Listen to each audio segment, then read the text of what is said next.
성경 말씀 보겠습니다. 성경 말씀은 예레미야 36장 1절에서 10절입니다. 예레미야 36장 1절에서 10절 말씀.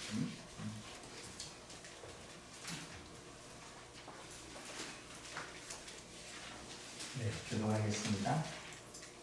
유다의 요시야 왕의 아들 여호야김 4년에 여호와께로부터 예레미야에게 말씀이 임하니라. 이르시되 너는 도마에서 찾아가 내가 예레미야가 곧 요시야의 날부터 오늘까지 이스라엘과 유다와 모든 나라에 대하여 내가 내게 알려준 모든 말을 거기에 기록하라. 유다 가문이 내게 그들에게 내리려 한 모든 재난을 듣고 각기 악한 길에서 돌이키니 그리하면 내가 그 악과 죄를 용서하리라 하시니라.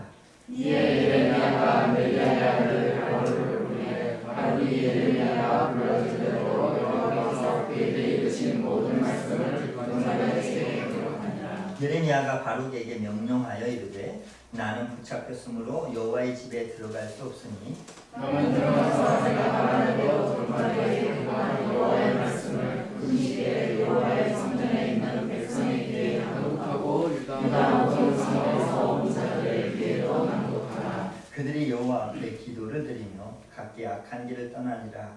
여호와께서 이 백성에 대하여 선포하신 노여움과 분이 크니라. 멜리야의 아들 바룩이 선지자 예레미야가 자기에게 명령하대로 하여 여호와의 성전에서 책에 있는 여호와의 모든 말씀을 낭독하니라. 유다의 요시야 왕의 아들 여호야김의 제5년 9월에 예루살렘의 모든 백성과 유다 성읍에서 예루살렘에 이른 모든 백성이 여호와 앞에서 금식을 선포한지라. 바룩이 여호와의 성전 밑을 곧 여호와의 성전에 있는 샘문 거기 곁에 있는 사나의 아들 서기관 그말의 아들에서 그 책에 기록된 예레미야의 말을 모든 백성에게 낭독하니라. 아멘, 아멘, 아멘. 34장까지 계속해서 바벨론 침공의 내용을 기록하다가 갑자기 배경이 쭉 앞으로 올라가서 여호야김 시대로 옮겨갑니다. 그러니까 34장까지는 시드기야의 시대였다면 그 선조인 지금 36장, 35장에서는 여호야김 시대로 올라가는 것입니다. 예레미야 35장 1절 말씀, 유다의 요시야 왕의 아들 여호야김 때에 여호와께로부터 말씀이 예레미야에게 임하여 이르시되, 이렇게 이야기하고 있죠. 자, 35장의 이야기는 이렇게 시작하면서 네갑 사람의 이야기가 진행되어집니다. 35장 전체가 네갑 사람에 대한 이야기입니다.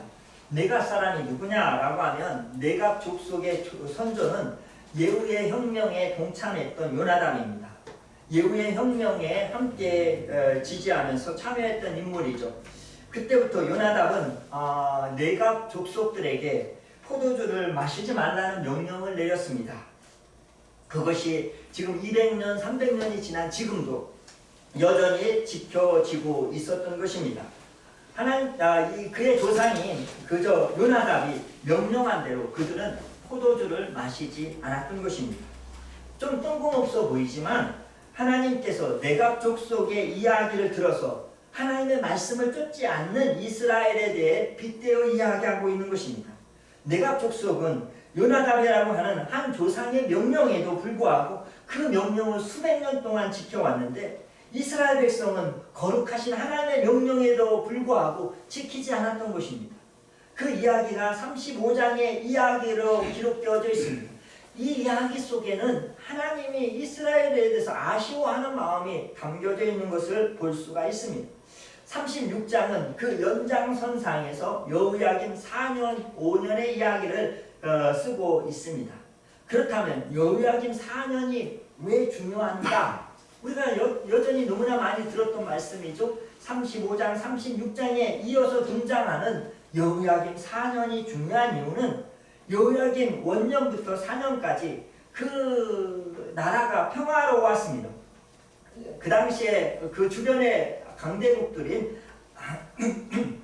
아수르라든지 바벨론이라든지 애굽이라든지 이런 나라들이 힘의 균형을 이루고 있었고, 바벨론이라는 나라가 흥왕하고 있었지만 그 힘을 아직 쓰지 않고 있었던 시기였습니다.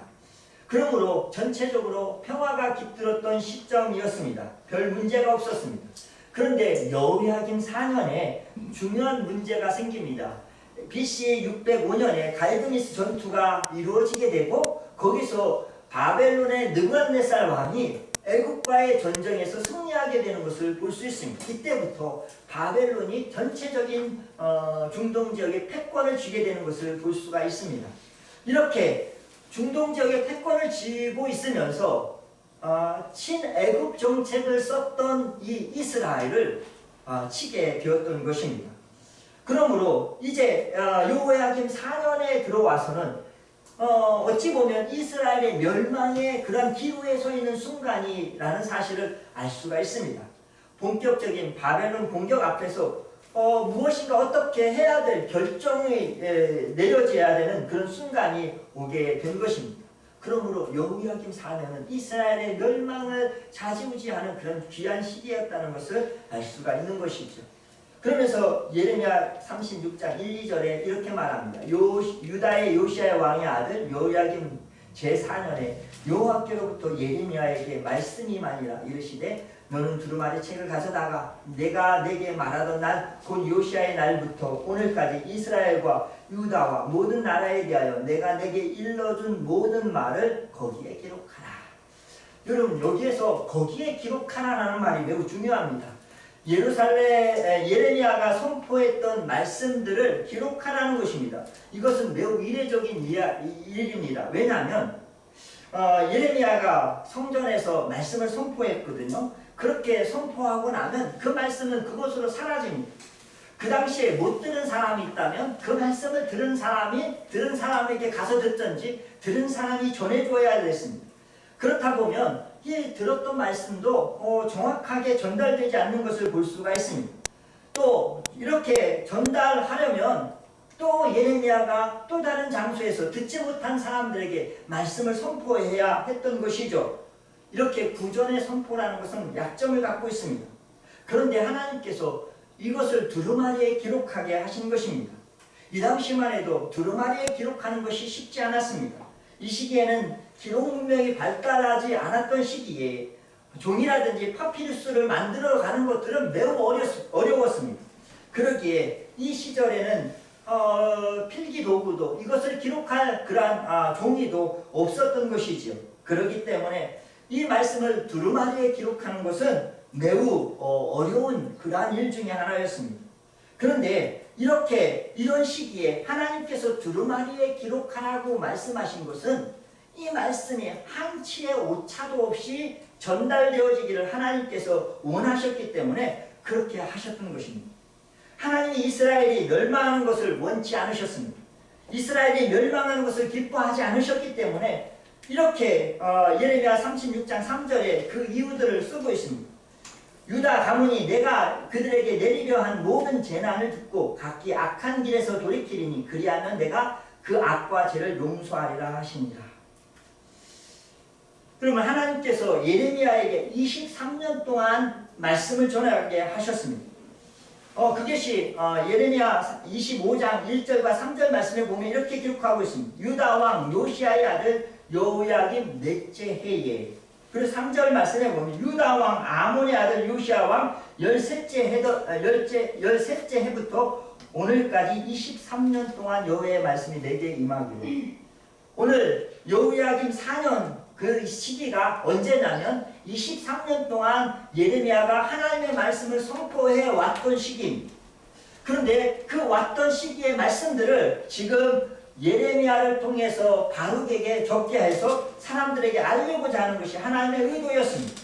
다시 말하면 23년 동안 하나님께서 말씀하신 것은 이스라엘에게 하나님이 향하신 그 긍휼과 사랑과 기회와 희망을 계속해서 이야기했던 것입니다. 그런데 지금 예레미야가 이 여호야김 4년의 지금의 시기는 예레미야가 감옥에 구금된 상태로 놓여 있었습니다. 예레미야 36장 5절 예레미야가 바룩에게 명하여 이르되 나는 붙잡혔으므로 여호와의 집에 들어갈 수 없으니 구금된 상태였기 때문에 바룩을 불러서 지금까지 하나님이 내게 말씀하신 내용들을 불러 적게 했습니다. 두루마리에 기록하게 했습니다. 이렇게 두루마리에 기록한 것을 이 바룩이 들고 가서, 나는 갈 수 없었지만 성전에 가서 바룩이 예레미야를 대신하여서 사람들에게 읽게 하였던 것입니다. 하나님께서 그렇게 하셨던 것은 여전히 이스라엘의 회복을 기대하고 계셨기 때문에 그렇게 하셨던 것입니다. 아직도 돌아설 기회가 있다는 것을 말씀하기 위함이었던 것입니다. 예레미야 36장 6절 7절 너희는 들어가서 내가 말한 대로 두루마리에 기록한 여호와의 말씀을 금식일에 여호와의 성전에 있는 백성의 귀에 낭독하고 유다 모든 성읍에서 온 자들의 귀에도 낭독하라. 그들이 여호와 앞에 기도를 드리며 각기 악한 길을 떠나리라. 여호와께서 이 백성에 대하여 선포하신 노여움과 분이 크니라. 여러분 여기에 이렇게 기록하고 있는데 실은 이 말씀들을 읽어가면서 우리는 그 의미가 약간 퇴색된 부분들을 찾아볼 수 있습니다. 히브리 성경 원어로 보면 개역개정에 기록하지 않았던 단어가 한 단어 나옵니다. 그 단어가 뭐냐면 3절과 7절에 나오는 부사인데 그 부사가 우라이라는 단어입니다. 우라이라는 단어. 이 우라이라는 단어를 7절 앞에도 또 3절 앞에도 기록하고 있습니다. 그러므로 이 말씀을 그대로 인용해서 번역하면 아마 그들이 들을 것이다. 아마도 그들이 들을 것이다. 이런 아마도라는 단어가 이 빠져 있는 것입니다.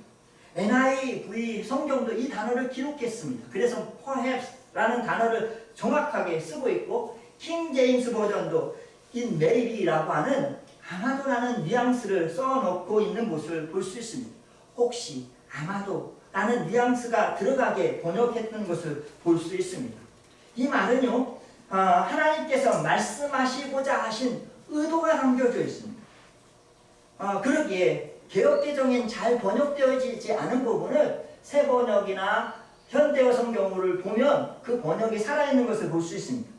제가 한번 읽어드릴게요. 예레미야서 36장 3절 내가 유다 백성에게 내리기로 작정한 모든 재앙을 그들이 듣고 혹시 저마다 자신의 악한 길에서 돌아선다면 혹시라는 말을 쓰고 있고요. 또 36장 7절을 현대인의 성경으로 읽어보면 이렇습니다. 이 백성에 대한 여호와의 분노가 대단하기 때문에 아마 그들이 여호와께 기도하고 각자 악한 길에서 돌아설지도 모른다. 아마 그럴지도 모른다. 이렇게 기록하고 있습니다. 여러분 하나님께서 하나님을 오해할 만한 단어를 쓰고 있어요. 아마 혹시 하나님께서는 불가능한 것이 없으시고 모든 것을 알고 계신데 하나님께서 혹시라고 하는 요행의 단어를 쓰고 있어요. 아마 혹시라는 이런 단어를 쓰면서 지금까지 이스라엘 백성들이 돌아오지 않고 지금까지 악한 길에 빠져있고 지금까지도 진행되어지는 그들의 삶을 보시면서 혹시나 라는 그러한 마음을 이곳에 담고 있다는 것을 알 수가 있습니다. 하나님이 요행을 바라시는 것이죠. 여러분 저는 이 말씀을 읽으면서 하나님의 마음이 느껴졌어요. 우리를 향하신 하나님께서 아니야 혹시 이럴지도 몰라 라고 하는 마음으로 무엇을 열어놨냐면 가망성을 열어놨어. 여러분 우리가 살면서 우리 부모들이 우리에게 무엇을 하고 있느냐 혹시 이럴지도 몰라 라고 해서 모든 것들을 투자하고 모든 것들을 내어주길 원하시고 이런 것들이 부모의 마음이라는 생각이 내 속에 들어왔습니다. 여러분 하나님께서는 그럴지도 몰라 라는 마음을 가지고 예레미야를 통해서 예언하는 것들을 그치지 않습니다. 예레미야는 갇혀있으니까 두루마리 성경에 기록하여서 그것을 반복해서 사람들이 읽고 깨달게 기회를 제공하셨던 것입니다. 여러분 놀랍게도 이렇게 기록된 예레미야의 이 말씀, 예언의 말씀은요 바벨론으로도 갑니다. 바벨론의 다니엘과 같은 사람들이 이 말씀을 읽고 회개의 역사가 일어나는 것을 볼 수가 있어요.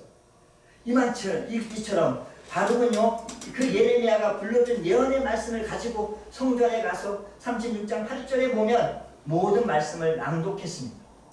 그 예언을 미가야가 들었고 미가야가 그 말씀을 가지고 와서 고관들에게 다시 그대로 토시 하나 틀리지 않고 똑같이 바둑처럼 읽어주었습니다. 그때 놀라운 일이 벌어졌습니다. 여러분, 누군가가 말씀을 전하면, 저같이 말씀을 전하다 보면 때로는 흥분해서 빼먹는 단어가 있지만 이렇게 읽어준 말씀에는 늘 정확할 수밖에 없습니다. 오딩이 그대로 되어지는 것이 있죠. 그렇기 때문에 사람의 감정에 따라 흘러가면서 빼먹는 그런 단어가 없는 것이죠. 그래서 이런 상황들 속에 고관들에게 그대로 읽어주었더니 여러분, 이 고관들이 마음이 변하기 시작했어요. 마음이 달라졌어요. 그리고 이런 이야기를 하는 바룩이나 아니면 이 예레미야가 위험할지도 모른다 이런 생각이 들어서 왕이 그것을 받아들이지 않으면 바룩이나 예레미야도 죽일 수 있다 이런 생각이 들어서 그들을 피신하게 만듭니다. 그리고 예전에 우리아를 죽였던 그 사건이 있었기 때문에 그들은 이 사실을 알고 있었습니다. 그런데 고관 백성들은 이러한 자신에게 들려진 말씀 때문에 약간의 희망을 갖고 있었습니다. 그래서 36장 9절 말씀에 보면 유다의 요시야 왕의 아들 여호야김 제5년 9월에 예루살렘 모든 백성과 유다 성읍에서 예루살렘에 이른 모든 백성이 여호와 앞에서 금식을 선포한지라. 바벨론이 공격해 오면서 여호야김 왕이 남은 유다 백성들에게 금식을 선포하게 한 것입니다. 어떻게 보면 좀 깨어 경성하는 것처럼 그렇게 보여졌습니다. 이와 같은 상황이 벌어지고 있었기 때문에 예레미야의 말씀을 들었던 고관들은 희망이 보인다 이렇게 생각했던 것입니다. 그들은 혹시라는 가능성을 갖고 있었던 것입니다. 혹시 벌어질지도 모르는 가능성 이것들을 가지고 있었던 것입니다. 이미 백성들과 고관들은 그 마음이 움직이기 시작했습니다. 이제는 여호야김만 동의하면 됩니다. 여호야김만 동의하면 됩니다. 그런데 여호야김은 혹시라는 가능성이 단절된 사람이었습니다. 혹시라는 말의 가능성에 조금도 틈새가 없었던 사람이 여호야김이었습니다. 그래서 여러분 여호야김 4년 5년은 이 이스라엘 백성들이 멸망의 시점으로 치닫는 시기가 되어지는 것입니다. 여러분 우리가 하나님 앞에서 회복되어질 수 있는 지점은 우리가 완벽하게 죄를 짓지 않아서가 아니라 우리 내면에 하나님께서 말씀하신 것에 혹시라고 하는 벌어질 수 있을 가망성이 열려 있을 때에 우리는 희망이 있는 것입니다. 여러분 여호야김은 여우디를 시켜서 그 두루마리를 가져오게 했습니다. 그리고 그것을 읽게 했습니다. 똑같았습니다. 고관들과 이스라엘 백성들이 들으면서 심각성을 깨달았던 것과 반대로 여우디가 그 말씀을 읽는 족족 그 서너 쪽을 읽어가면 갈수록 그것들을 받아서 일일이 칼로 베어서 화롯불에 던져버렸습니다. 36장 23절 여우디가 서너 쪽을 낭독하면 왕이 면도칼로 그것을 연하여 베어 화롯불에 던져서 두루마리를 모두 태웠더라. 희망을 태우는 것이었습니다. 여기서 여호야김의 문제는요 듣지 못한다는 것이었습니다. 요시야가 성경 말씀을 발견하고 율법책을 발견하고 그것을 서기관 사반이 요시야 앞에서 그 말씀을 읽습니다. 이렇게 읽었을 때 반응이 있는데 열왕기하 22장 10절 사반이 왕의 앞에서 읽음에 11절 왕이 율법책의 말을 듣자 곧 그의 옷을 찢으니라. 여기 여우디가 낭독할 때 왕이 면도칼로 그것을 베어라고 하는 이 베어라는 단어와 그리고 자신의 옷을 찢으니라 라고 이야기했던 여기 요시야의 그 찢었다라는 단어가 똑같은 단어를 쓰고 있습니다. 카라라는 단어를 쓰고 있습니다. 컷, 잘라내다 라는 뜻입니다. 분명히 두 사람은 잘라냈습니다. 요시야는 자신의 마음을 상징하는 옷을 잘라내었고 여호야김은 자신의 마음을 완고하게 해둔 채 하나님의 마음을 베어서 잘라 불에 태웠던 것입니다. 그는 혹시의 가능성을 완전히 멸절되는 시점이 바로 그래서 이 시점입니다. 그리고 나서 이야기가 끝난 다음에 37장으로 넘어갑니다. 37장 1절 요시아의 아들 시드기야가 여호야김의 아들 고니야의 뒤를 이어 왕이 되었으니 이는 바벨론의 느부갓네살 왕이 그를 유다 땅의 왕으로 삼았음이었더라. 무슨 말이냐면 여호야김 시대가 딱 끝나고 이걸로 인해서 이 시대가 끝나고 시드기야 시대로 넘어간다는 것입니다. 시드기야 시대는 우리가 잘 알고 있는 대로 이스라엘이 멸망하는 시대입니다. 여러분 35장 36장에는요 하나님께서 이스라엘을 향한 계획이 담겨져 있습니다. 그것이 써여져 있는 책이 바로 거기입니다. 안타까워하는 마음이 하나님이 혹시나도 하는 그 생각으로 그들에게 행하셨던 일들이 있는 게 35장 36장입니다. 여러분 이제 말씀을 정리해 봅시다. 도대체 여호야김은 하나님의 말씀을 들으면서도 도대체 왜 회복되지 못한 것일까요? 왜 하나님의 말씀을 들으면서도 그의 마음을 찢는 것이 아니라 하나님의 말씀을 찢어버린 것일까요? 요시야는요 열왕기하 22장 19절에 이렇게 말합니다. 22장 19절에 나도 내 말을 들었다라고 말하고 있어요. 요시야가 하나님의 말씀을 들었다라고 이야기하고 있어요. 근데 여호야김은 듣지 않았어요. 36장 예레미야 36장 31절에 보면 그들이 듣지 아니하였느니라 이렇게 말씀하고 있어요. 여러분 우리가 인생을 살아가면서 하나님의 말씀이 매우 중요합니다. 그저 말씀이 선포되었을 때 그 말씀이 역사하시기 때문에 그렇습니다. 그러나 중요한 것이 또 있는데 그것은 말씀과 더불어 우리의 마음이 중요합니다. 여러분 우리의 마음이 수술되어서 굳은 마음이 제거되어지고 거기에 들을 수 있는 귀가 열려야지만 가능성이 보여지는 것입니다. 제가 목회를 하면서 깨닫는 것 중에 하나가 사람은 잘 변하지 않는다는 것입니다. 변하지 않는다는 말은 완고하다는 말입니다. 에스겔서의 표현으로 말하자면 마음이 굳어있다, 단단해져 있다 이런 것입니다. 여러분 마음이 단단해져 있으니까 하나님의 말씀이 들어가지 않는 것입니다.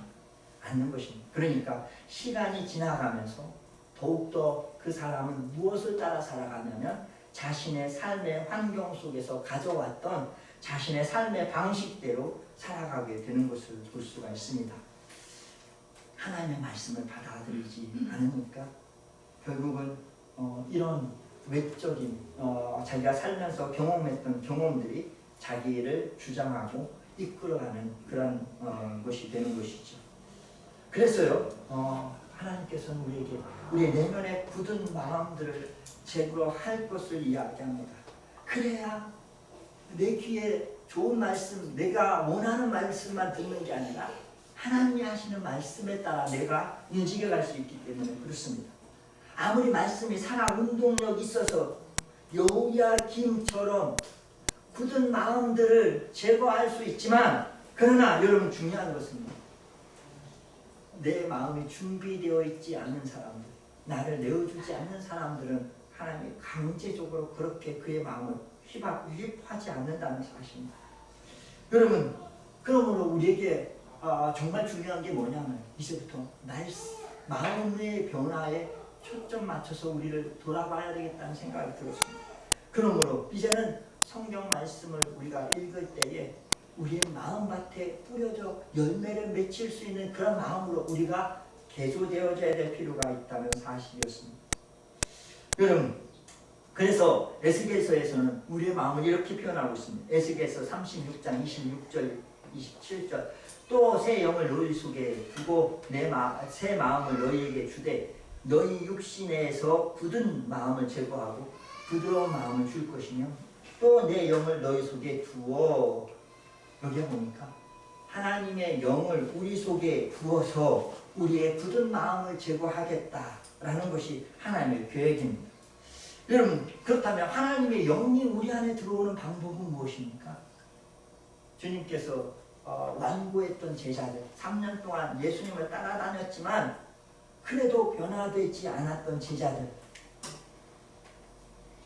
자신이 여전히 살아있어서 마지막에 결국 예수를 부인할 수밖에 없었던 제자들 그런데 이렇게 부인하는 제자들을 향하여서 예수님께서 내린 처방이 뭐냐면 아무 데도 가지 말고 예루살렘에서 하나님이 약속하신 성령이 임할 때까지 거기서 기다리라, 이렇게 말씀하셨습니다. 여러분, 이제 우리에게 필요한 것이 있습니다. 그것은 기다림입니다. 이제 그동안 내가 뭘 하고 내가 뭘 계획하고 뭔가를 하려 해서 나를 바꾸려고 했는데 그게 아니라 하나님을 기다림이 필요합니다.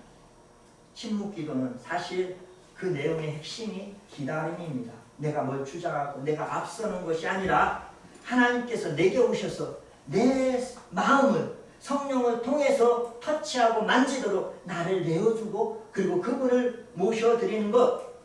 그래서 그분 앞에 나의 무장을 해체하는 것, 이것이 우리의 모습이어야 할 것입니다. 예수님은 이것을 이렇게 표현했습니다. 자기를 부인하고 자기 부정에 대해서 말씀하셨던 것을 볼 수 있습니다. 여러분, 이제 한국교회를 비롯해서 우리 참 아름다운 교회에 필요한 것이 있다면 여러분, 이제 자신을 무장해제하는 것들이 필요합니다. 내가 나를 주장하고 나를 내세웠던 일들을 이제는 포기하고 내려놓는 일이 필요합니다. 내가 했던 방식들을 이제 내려놓는 것이 필요합니다. 내가 지금까지 배워왔던 방식을 내려놓고 하나님의 통치와 가르침에 나를 내어드리는 것들이 필요하다는 것입니다. 여러분, 우리 한국교회는, 우리 참 아름다운 교회는 우리의 신앙이 회복되기 위하여서 아주 중요한 방법론으로 바로 이렇게 나 자신을 내려놓는 일들을 거듭거듭 해야 될 것입니다. 이것은 훈련이 필요하고 이것은 연습이 필요합니다. 내가 주장했던 내 생각들을 내려놓고 하나님의 생각을 받아들이는 일들은 훈련이 필요한 것입니다. 하나님은 마지막까지 우리에게 요행을 바라셨습니다. 혹시나 얘네들이 듣고 회개할지도 모른다, 돌아올지도 모른다. 그래서 두루마리에 그 말씀을 써서 혹시 돌아올지도 모르니까 이거라도 읽어서 회개하기를 소망하셨습니다. 그런데 이들은 돌아올 수가 없었습니다. 이들의 존재가 이미 굳은 마음이 되어버렸기 때문입니다. 들리지 않기 때문입니다. 듣는 순간 그것을 찢어 활불에 던지는 존재가 되었기 때문에 그렇습니다. 여러분, 우리도 그렇게 될 수 있어요. 말씀이 들리지 않아. 무슨 말인지 모르겠어. 잠이나 자자. 그럴 수 있어요. 여러분, 우리에게 하나님의 말씀이 들리지 않는 이러한 모습들은 내 마음의 문제가 있다는 사실을 알려주는 것입니다. 이제 우리가 우리 자신을 수동적으로 내려놓고 그분의 말씀에 청종하는 사람이 되어야 할 것입니다. 나를 부정하는 훈련을 통하여서 여러분, 우리는요 완고한 크리스찬에서 이제 부드러운 크리스찬으로 바뀌어져야 될 것입니다. 여러분, 혹여 나는 완고한 크리스찬이 아닙니까? 말씀이 들리지 않는 그런 사람은 아닙니까? 받아들일 수 없는 사람, 하나님의 말씀을 받아들일 수 없는, 자기 프레임에 딱 갇혀서 이거 정도는 내가 하는 송 이렇게 정해져 있는 삶을 살아가는 사람, 이런 사람은 아닙니다. 이제 내 삶에 내가 주인 되어서 살아가는 위험한 크리스찬, 비극적인 크리스찬이 되지 마시고 이제는요 우리 하나님께서 혹시라는 마음을 갖고 우리에게 길을 열어놓으시고 우리에게 조금이라도 가망성이 있을지도 모른다는 마음에 하나님께서 계속 무엇인가를 펼쳐놓으시는 것을 우리가 기억하면서 우리가 그 혹시의 가망성을 붙들 수 있는 사람이 되었으면 좋겠습니다. 이제 말씀을 맺으려 합니다. 여러분, 우리 부모님들이 우리를 그렇게 키웠죠. 혹시라는 마음을 갖고 모든 경우의 수를 다 열어놓고, 우리 딸내미가 서울대 갈 줄 알았어요. 가망성 열어놓고 끝까지 믿었어요. 여러분, 다 마찬가지죠. 우리 부모들은 다 그럴 수 있다. 가망성 열어놓은 사람이잖아. 우리 부모가 우리를 그렇게 키웠어요. 하나님이 우리를 향해서 그렇게 마음 먹고 있다는 사실을 꼭 기억하고 하나님 그 가망성에 꼭 부응할 수 있는 사람이 되겠습니다. 혹시라는 가망성이 열려있는 사람이 되겠습니다. 그렇게 마음 먹고 하나님 앞에 나아가는 저와 여러분이 되기를 주의 이름으로 부탁드립니다. 아멘. 기도하겠습니다.